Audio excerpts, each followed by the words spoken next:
Good morning. My question is for the Premier. Nowhere in this province is the government's outrageous and damaging energy policy felt more than in Northern Ontario. Yesterday's report from the Auditor General also revealed that Hydro One, who many northern and rural residents rely on, spent $660 million on smart meters. Yet Hydro One does not use the smart meters to detect power outages on the system. The Energy Minister launched a full-scale attack on the auditor last year when she criticized these smart meters, and it turns out they're not even using them, Speaker. I asked the Premier, why does she think it's okay for Hydro One to leave Northerners to languish for days on end without power?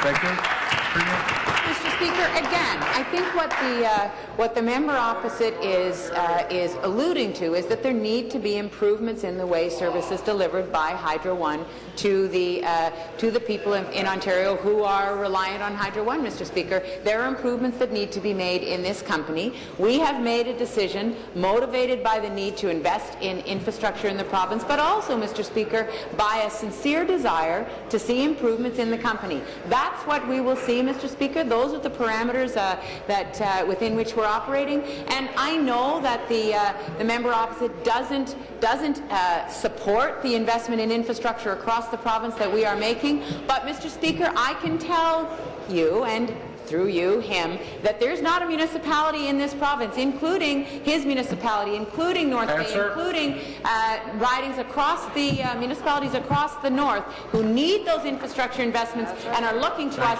to make them, Mr. Speaker. Supplementary.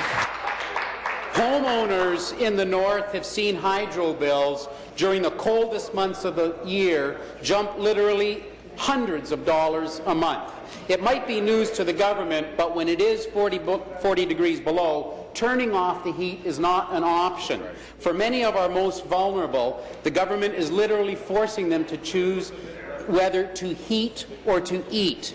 The auditor's facts are clear. Hydro One customers have seen 24% more outages from 2010 to 2014, when on my road in Corbeil, they can last for days, Speaker.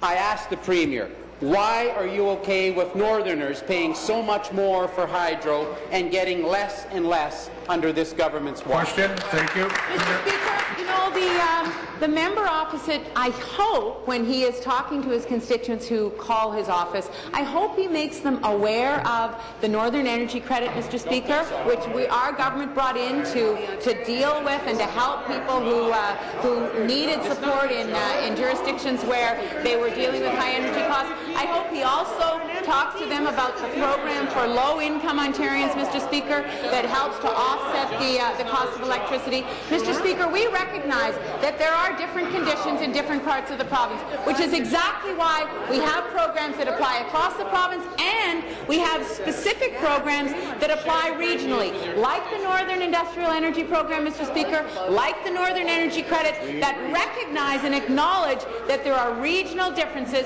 around the province. Any questions? The member from